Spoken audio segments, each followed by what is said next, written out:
Hello friends, अगर सही कहा जाए तो 90% मर्द ये मानते हैं कि औरत ज़ात को समझना हर किसी के बस की बात नहीं। औरत कब क्या कर गुजरे और कब क्या सोचे ये कोई नहीं जानता। इस दुनिया की हिस्ट्री में कुछ औरतें ऐसी भी हैं जिनकी मिस्ट्री आज तक कायम है। आज की इस इंटरेस्टिंग वीडियो में हम आपको कुछ ऐसी औरतों के बारे में बताने वाले हैं जिनकी ज़िंदगी की स्टोरीज आपको हैरान कर देंगी। तो इसलिए आपसे रिक्वेस्ट है कि इस वीडियो को आखिर तक ज़रूर देखें और चैनल को ज़रूर सब्सक्राइब करें ताकि आने वाली वीडियो आप तक सबसे पहले पहुंचे। तो चलिए शुरू करते हैं आज का video. Hello friends, welcome to our channel round two space. और आज की इस वीडियो में हम आपको बताने वाले हैं some interesting womens in the history. Babushka lady. Friends, ये इंसिडेंट है 22 नवंबर 1963 का। इसे अमेरिकन हिस्ट्री का ब्लैक डे भी माना जाता है। हुआ कुछ यूं कि उस वक्त के American president John F Kennedy state Texas में मौजूद थे। जॉन को एक प्रोग्राम में जाना था। इस मौके पर उन्होंने सिक्योरिटी गार्ड को अनोखे ऑर्डर्स जारी कर दिए कि वो टेक्सास की सड़कों पर आम आदमी की तरह सफर करेंगे। ये खबर सुनते ही उस दिन टेक्सास की सड़कें अमेरिकन से भर गई। अमेरिकन चाहते थे कि वो अपने प्रेसिडेंट को एक झलक देख सके। जॉन एफ कैनेडी एक कार में सवार हुए जिसका छत खुला था और कुछ सिक्योरिटी ब्यूरोक्रेट्स मौजूद थे। सफर शुरू हुआ।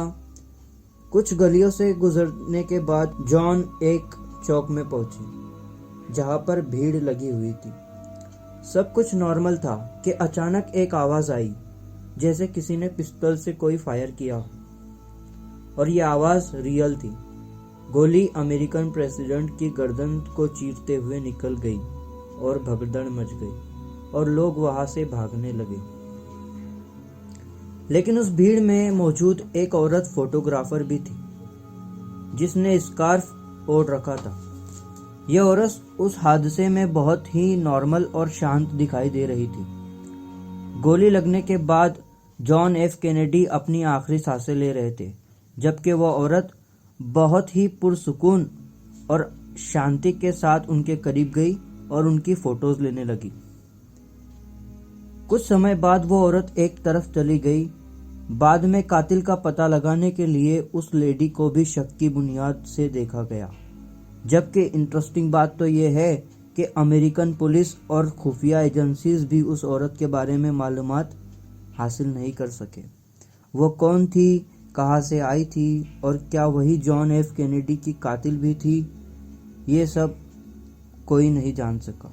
शक की बुनियाद पर बहुत से लोग उस औरत को जॉन एफ कैनेडी का कातिल करार देते हैं। हैरत अंगेज तौर पर बाबुश्का लेडी की पहचान आज तक नहीं हो सकी।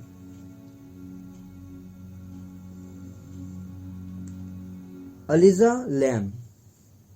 दोस्तों, अब चलते हैं लॉस एंजलिस की तरफ। साल 2013 में हुई ये घटना बहुत ही हैरान कर देने वाली है। कनाडा की एक स्टूडेंट लड़की जिसका नाम एलिजा लैम बताया जाता है, अपने एग्जाम के लिए अमेरिकन स्टेट लॉस एंजलिस के एक होटल में रुकी हुई थी। एक रात सीसीटीवी कैमरे में एक अजीब मंजर रिकॉर्ड हुआ। एलिजा अपने कमरे से लिफ्ट की तरफ आई और उसने लिफ्ट का दरवाज़ा खोला और लिफ्ट में जाकर बटन प्रेस किया ताकि लिफ्ट का दरवाज़ा बंद हो जाए, लेकिन ऐसा नहीं हुआ। इसी वजह से एलिजा लिफ्ट से बाहर निकली और ऐसे इशारे करने लगी जैसे वो किसी इंसान से बात करते हुए दूर रहने को कह रही हो। मगर सबसे हैरानी की बात तो यह है कि वहाँ कोई इंसान मौजूद ही नहीं था। कुछ समय एलिजा डरी हुई दिखाई दी और कुछ समय बाद वो अपने कमरे की तरफ चली गई और वो कैमरे की नज़रों से हाइड हो गई। अगले सुबह होटल का स्टाफ बहुत ही परेशान था क्योंकि एलिजा अपने कमरे से गायब थी। कई दिनों की तलाश के बाद भी एलिजा का कोई सुराग नहीं मिल सका।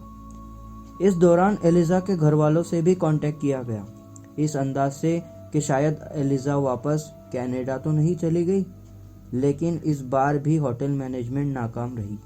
इस मिस्टीरियस घटना ने होटल में ठहरे गेस्ट को खौफ में डाल दिया। खैर, दिन हफ्तों में बदलते गए और इस खतरनाक घटना को गुजरे हुए 1 महीना हो गया। होटल में रुके लोगों ने कंप्लेंट की कि पानी से कुछ अजीब बदबू आ रही है। जब लोगों ने बहुत इंसिस्ट किया तो कई फ्लोर चढ़ने के बाद छत पर पहुंचा गया। मैनेजमेंट में पानी की टंकी खुलवाई तो सब देखकर हैरान रह गए, क्योंकि एलिजा की लाश टंकी के अंदर थी, जिसकी हालत बताने के लायक भी नहीं थी। इस पूरी घटना में होटल का मैनेजमेंट बहुत ज्यादा डर गया। एक तरफ टंकी का वो भारी भरकम ढक्कन था जिसे हट्टे कट्टे 4 लोग भी बड़ी मुश्किल से उठा सकते थे, तो दूसरी तरफ छत की तरफ खुलने वाला दरवाजा भी लॉक किया गया था। तो आखिर एलिजा वहां तक पहुंची कैसे? सवाल ये था कि आखिर एलिजा टंकी तक पहुंची तो ताला लगे दरवाजे से पार कैसे हुई? ये सब बातें इस बात की गवाही दे रही थी कि इस घटना को खुदकुशी करार देना सही नहीं।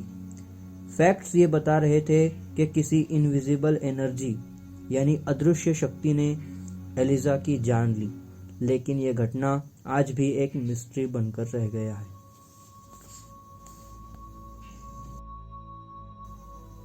ग्लोरिया रिमायरस। डियर फ्रेंड्स, अब जो कहानी हम आपको सुनाने जा रहे हैं उस पर यकीन करना थोड़ा मुश्किल है।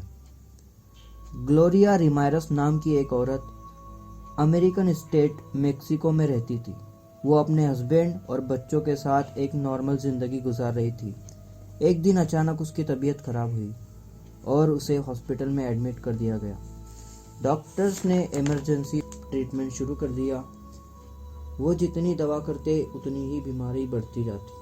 कमरे में मौजूद डॉक्टर्स ये समझने की कोशिश कर रहे थे कि आखिर ग्लोरिया को कैसी बीमारी हुई है। यह दिन था 19 फरवरी 1994 का। डॉक्टर्स की लगातार कोशिश के बावजूद ग्लोरिया ठीक नहीं हो रही थी। अचानक कमरे में मौजूद एक नर्स ने सब लोगों को एक अजीब चीज दिखाई कि ग्लोरिया की बॉडी तेल की तरह चमक रही थी और उसमें से खास किस्म की बदबू धुएं के साथ उड़ रही थी। ग्लोरिया की सांसें भी इरेगुलर हो गई।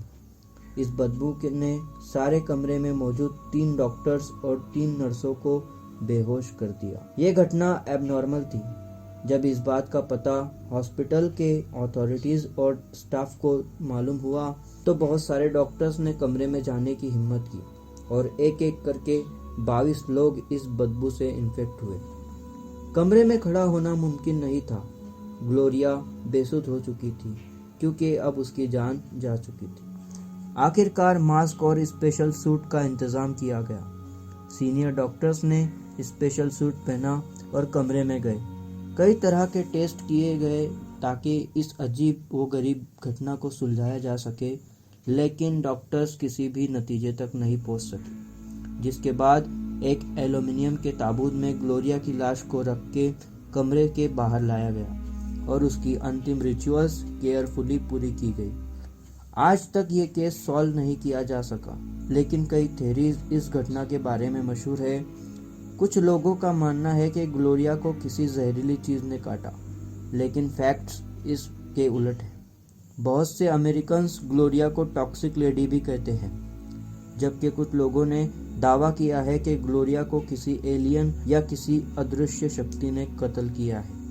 इस हवाले से आपकी क्या राय है, कमेंट में हमें ज़रूर बताएं। बाबा वांगा। फ्रेंड्स, बाबा वांगा का नाम आपने ज़रूर सुना होगा।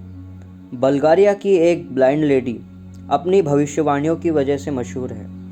उन्होंने 9/11, बर्तानिया का यूरोपीय यूनियन से इवैक्यूएशन और अरब बिहार समेत कई ग्लोबल केसेस की सालों पहले भविष्यवाणियां की, जो बाद में सच भी साबित हुई। बाबा वांगा की भविष्यवाणियों की तरह उनकी जिंदगी भी हैरान कर देने वाली है, जो बहुत ही कम उम्र में एक हादसे का शिकार होकर अंधी हो गई। लेकिन इन सब से उन्हें वो इंटरेस्टिंग और मिस्टीरियस पावर्स हासिल हो गई जिसकी बदौलत उन्होंने कई भविष्यवाणियां की। बाबा वांगा 1911 में मकदूनिया में पैदा हुई। उनके पिता का नाम पेंडुसर चीफ और मां का नाम पैरस कीवा सरशिवा था। बाबा वांगा की पैदाइश भी समय से पहले हो गई थी, जिसकी वजह से वो बहुत सी मेडिकल प्रॉब्लम्स का भी शिकार थी और बड़ी मुश्किल से मौत के मुंह में जाने से बची थी। बाबा वांगा का बचपन बहुत गरीबी में गुजरा। 3 साल की उम्र में उनकी माँ इस दुनिया से चली गई और उनके फादर को फौज में शामिल करके जंग में भेज दिया गया। रिश्तेदारों और माँ बाप के दोस्तों ने बाबा वांगा की परवरिश की। वो 7 साल की थी जब उनके फादर जंग से वापस आए और उन्होंने दूसरी शादी कर ली। बचपन में बाबा वांगा का फेवरेट खेल ये था कि वो खुद डॉक्टर बन जाती और दूसरे बच्चों को पेशेंट्स बनाकर उनका इलाज करती थी। बाबा वांगा 12 साल की थी जब उनके साथ वो घटना हुई जिसने उनकी आंखों की रोशनी छीन ली। वो अपने कजिन्स और दूसरे बच्चों के साथ खेल रही थी कि हवा का एक तूफान आया और उन्हें उठाकर दूर खेतों में फेंक दिया। ज़मीन पर गिरने के बाद जब उन्होंने अपनी आंखें खोलने की कोशिश की तो वो धूल और मिट्टी की वजह से वो आंखें खोल ना सकी और जब खुली तो पता चला कि उनकी आंखों की रोशनी जा चुकी है। उनके पिता ने उनकी आंखों के 3 ऑपरेशंस करवाए, लेकिन उनकी आंखों की रोशनी वापस नहीं आई। उसके बाद उन्हें अंधे लोगों के स्कूल में भेज दिया गया।